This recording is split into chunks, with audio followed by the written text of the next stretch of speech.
You are listening to Under the Gun, Book 9 of the Nadia Wolf Series, written by Nicolette Pierce.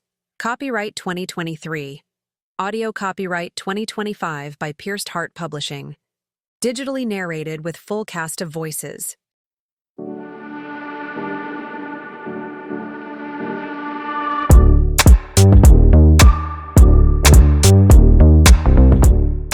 Chapter 9. While Mark and Maya returned to the living room, I checked on Ollie to find he was still sleeping. A hint of a smile pulled on his lips that melted my heart.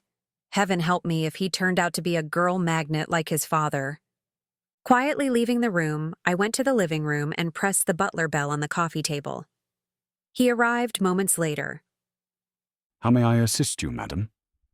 Is there a store that I can buy clothes from without leaving the penthouse? Most of my clothes have met an unfortunate fate. If you will allow me to speak frankly, I am adequate at purchasing an outfit for a gentleman, but I wouldn't be suitable for a lady's wardrobe. It's okay. I'm just looking for a swimsuit and possibly jeans, shirts, and underthings. He gave a small cough at the mention of underthings. I have a solution that might meet with your approval. The casino has a personal shopper on retainer. I could call them on your behalf. As long as I don't have to leave the penthouse, that sounds perfect. Remy was strict about not leaving. He gave a small nod. Of course. I will contact them immediately. He was about to turn, but I put out my hand to stop him. Do you require something else? What is your name? You've been very helpful, and I feel weird referring to you as the butler. He gave a small smile. You may call me Edward, madam. Thank you, Edward. Can you make sure to clear the shopper with Remy? After another slight nod, he left. Personal shopper? Mark asked, having walked into the living room with Maya. This is exciting. I have a feeling it will be expensive, and they won't get me anything comfortable, I said, wondering if I should place an online order instead. The shopper will get you through a couple days like you wanted. Caleb plopped down on the couch and groaned. I got chewed out by Jessica. You didn't cave and say you'd be at the final table, did you? I asked as I sat near him. No, but she said she's going to make calls and get the tournament postponed. She can't do that, I said. Caleb raised a brow at me. Can't she? Considering it was Jessica, I suspected that if she had to move the Hoover Dam to get her way, she would. Anyway, Jessica said she's going to stop by after she talks to the tournament director. Here? I asked. Remy won't let her inside. Then she can battle Remy, Caleb said, and relaxed into the couch. He threaded his fingers with mine. Until then, I'm ignoring my phone. Have I missed anything important? We are waiting for Muffin to bring the charm, and Edward is going to get a personal shopper for me. Edward? The butler. Caleb nodded. And we're going swimming later. Mark said. I want to see you in the pool as well. I didn't think to bring a swimsuit. Mark smiled slyly. You don't need one. If you don't want to swim, we can twist Remy's arm to get us a dealer for the game room, I said. We have a game room? I nodded. Remy should know someone who is trustworthy. Count me out. Anytime I play poker, I end up losing everything. And I mean everything. Mark gestured to his pants. I'm horrible at poker, Maya said. I can't keep a straight face. I'm either frowning at a bad hand or smiling at a good one. That's okay. My head really isn't into the game right now. Worried? I asked. Aren't you? A woman just died because she looked like you. I feel horrible about it. But if Carmela wouldn't have been trying to get your attention, she'd still be alive. Silence ballooned until I said, I just don't understand what they want. If it's the charm Jack gave me, what is the significance of it? Well, Caleb said thoughtfully. We know he made meth. What if he stole something important? And hid it in the charm? I asked. Maybe not the item, but a clue to it. What if it's a treasure map? Mark gasped. That would be exciting. Hardly exciting with so many people dying, I said. But it's too small to be a map, A code? Maya suggested. Like GPS coordinates.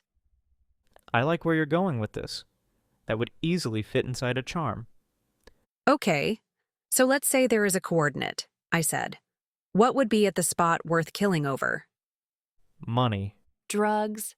Evidence. It could be anything, and until we had the charm, we had no way of knowing. I'll call Muffin to see if she found it, I said.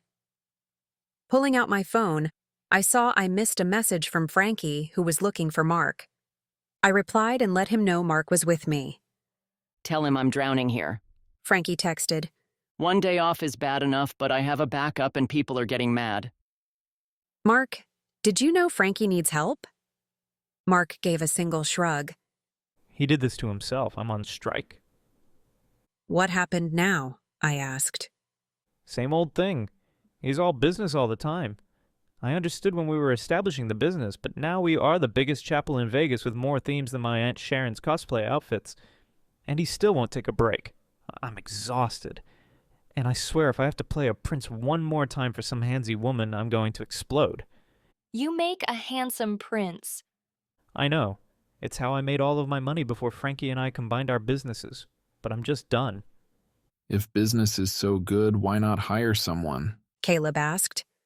We have a few times. No one stays long. Working long nights, weekends, and having to clean up after drunks is brutal. The job isn't suited for everyone. Keep trying, I said. You'll find your perfect employee eventually. Maya nodded. I can help a couple of nights a week. I just need to coordinate with David. You would do that? Maya nodded. Of course. Being at home all the time makes me a little squirrely. It would be nice to get out and a bonus to help you. Mark reached over the couch and hugged her. He then glanced expectantly at me. Good luck, I said. Caleb poked me in the side, and I swatted his hand away. There was no way anyone could sway me into working at the chapel again. I squeaked when Mark swooped down to his knees in front of me. Please. You've worked with Frankie. You'd easily slip back into working at the chapel, and it would only be temporary. I can't, I said. I'm stuck here until it's safe. And then you'll help? He looked at me with gorgeous eyes fringed with lashes women paid money to duplicate.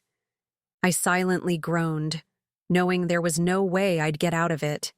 He would pester me until I finally submitted. However, Jessica was my agent. Ultimately, she kept my schedule. Talk to Jessica, I said. If she can find time for me when Caleb isn't working, I'll help, but only temporary. Mark grabbed my hand and clutched it in his. Thank you. Between you and Maya, I feel better. Muffin is available for work as well, I said with a smirk. He dropped my hand. I don't like your humor. I laughed and then held up my phone. What do you want me to say to Frankie? Mark sighed dramatically. Tell him I'll be back to help with the rush tonight. I texted Frankie with Mark's response and then called Muffin. She answered after a few rings. Did you find it? I asked. Yes, and you owe me. When I dumped out the laundry basket, it slid under the washing machine. I had to move the machine, and then the hose broke. I winced. Did you turn off the water? Caleb raised a brow. Of course I did. I know you think I ruin everything I touch, but I at least know to turn off the water if it is bursting from the pipe. Pipe? I thought you said it was the hose. The pipe cracked when the hose yanked on it. I didn't think a pipe could crack that easily, but knowing Muffin, she used her gorilla strength. Caleb can look at it when we get home, I said. How far away are you? I'm parking right now. I'll be there in a few minutes. I'll let Remy know. Stay by the front door. But how am I going to get my Cluckety Bucket membership? I'll buy it online and text you the information. I better have that information by the time I get to Cluckety. As soon as I call Remy, I'll buy the membership. Hurry! She disconnected. Letting Remy know she had arrived, I navigated to Cluckety's website. Caleb shifted so he could see what I was doing. I didn't think people actually belonged to the Cluckety Bucket Club. Apparently the CBC is all the rage, I said with a laugh. Amazingly, Muffin pulled through. Pausing, I looked at him. Do you really think Jessica can delay the tournament? She's determined, and since 2 players at the table can't play, she might actually get them to postpone it. Then Muffin is going to be rich. What do you mean? I made a deal with her thinking that there was no way we could play. What deal? She wants 50% of the winnings. He opened his mouth and then closed it, then opened it again. Sorry, I said. He shook his head. No, it's fine. If we play and win, I'll have Jessica send over the money. You're not mad? His befuddled expression cleared. I've lost more than that on side wagers with you. Thank you for understanding. He nodded and then pulled me to him. Just think, if she gets $250,000, she might be out of your hair for a while. That would be worth the money alone. When Ollie cried a moment later, Caleb stood. I'll get him. I doubt he's hungry since he just ate. By the time Caleb carried Ollie into the living room, Ollie had calmed. Caleb slowly paced the floor as he cooed to Ollie. Aw, Maya said. you're just like David is with Juliana. Edward walked into the living room. A personal shopper will be here within the hour. Thank you, Edward, I said. He stepped back and nearly collided with David and Remy as they walked inside. Do you have it? I asked Remy. Remy nodded and then glanced at Edward. You can take a break. Thank you. You know how to reach me, should you need me. Remy gave a nod and then headed to the dining room. I hurried after him. Well, is there anything in it? That's what we're going to find out. He took the charm out of his pocket and placed it on the table. David picked it up. Looks solid. He played with it for a bit. Doesn't open, no latches or buttons. Break it. Mark said. If we break it, we might ruin whatever is inside. David said. But if you don't, you'll never know what is inside. Maya said. David glanced at Remy. Your call. Remy nodded. I'll get something from the kitchen to open it. When he left, Maya took the charm and inspected it. It's super cute. I hate to think this has been used for criminal purposes. It is cute. Mark said. I've been asking Frankie to buy something similar for our wedding packages. Why would anyone want this in their wedding package? I asked. Because it's distinctly Vegas-themed, and the ones I looked at had a spot to view a picture. Oh, that would be adorable. A memento and a picture. Frankie didn't think it was adorable. He thought it would take more time that we don't have. I took the charm. Where would the picture be placed? Mark pointed to the side ridge. This is where you'll look through, and then light would come from the other side, like a 3D viewer. Oh, I loved those as a kid. I didn't see anywhere to look through. This was just a plain charm, a simple token of Jack's apology. Remy returned with a knife and cutting board. He placed it on the table and then sat down. Once I handed him the charm, he attempted to cut through it, but the knife barely scratched it. He attempted several times, but with no luck. No matter what he did, the charm held firm. We need a hammer. David said after Remy sawed on it with no success. I'll call maintenance. Remy pushed back from the table. It might take a few minutes. I'll be back. Picking up the charm, I inspected the slight scarring from the knife. It hadn't dug down far enough to tell what was inside. But I suspected the charm had a solid core. Even hitting it with a hammer wouldn't do anything to it. We could dip it into acid. Mark suggested. It will eat away the outside. Let's save that for a last resort. David said. A doorbell rang. We have a doorbell? I asked. There's a front door at the elevator. Mark said. How did you get in? Through the service entrance. Remy didn't want anyone to see us. I'll get it. It's probably the shopper. David stopped Mark. You stay here, I'll get it. He then looked at me. Did you clear this with Remy? I thought Edward spoke with Remy. David frowned. I've been with Remy most of the time, and I don't remember him getting a call like that. I'm positive he would have said no. Do you think Edward would have gone around Remy? I asked. David frowned again. I wouldn't have thought so. Just stay here and let me talk to the shopper. When David left, Maya said, I hate this. He always puts himself on the front line. I don't think you'll ever get him to change, I said. He's a protector at heart. But it's always my heart on the line when he puts himself in danger. I hugged her to me, patting her back. Let's go listen. If David's in danger, we have a weapon. I picked up the knife. Caleb took the knife from me. Listen, killer, you'll end up impaling yourself if you try to use it as a weapon. Not if I throw it. He held the knife away from me. David returned before I could retrieve the knife. The shopper is clear. It's Tiffany. I showed her to the living room if you want to go out there. Maya and Mark squealed at the same time. Tiffany! When Mark sprinted out the door, Caleb set the knife down on the table and scooted me out of the dining room. Maya held David back, possibly for a scolding. The shopper looked barely out of high school and definitely had a finer taste in fashion than I did. Her fingers and ears sparkled, and the material of her short skirt and designer blouse were high quality. I suppose no one would hire her if she dressed like I did. But it also made me nervous since I didn't want her fashion. I wanted mine. Mark gushed. I've been dying to meet you, Tiffany. Maya told me all about her fashion consultation with you. I've been envious ever since. Tiffany smiled at him, but no warmth passed through her eyes. Are you my client? She asked him. No, but can I add on? If I have time. Tiffany turned to me. I suppose you are my client? Yes, I'm Nadia. I had to drop a valuable client to be here, but since you can afford the penthouse, I assume you will make it worth my while. Before I could answer, she pulled out a tape measurer. I'll ask you a few questions about your tastes and requirements, and then get measurements. Tiffany! Maya squealed as she raced into the room. They air-kissed.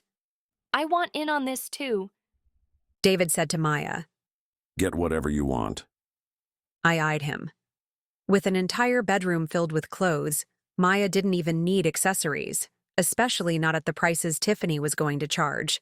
But I suspected this was his way of letting Maya cool down when she got miffed at him. This is how you apologize? I asked David as Maya and Mark gushed over Tiffany. David grinned. She's happy and has already forgotten that I made her mad.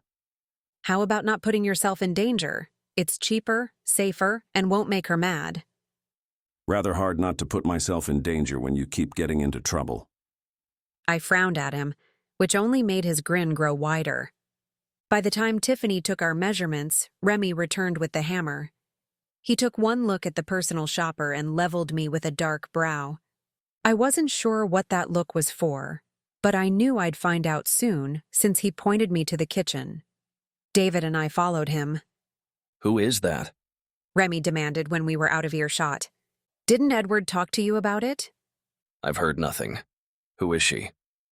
A personal shopper. If Remy could produce steam from his ears, they would whistle right now. He pressed his lips together and then growled. Do you think this is an appropriate time for shopping? No, but I need clothes. Edward said he would talk to you about getting the personal shopper. He didn't. It concerned me that Edward didn't speak to Remy, especially since he said he would. Did he forget? Or did I need to keep a wary eye on Edward?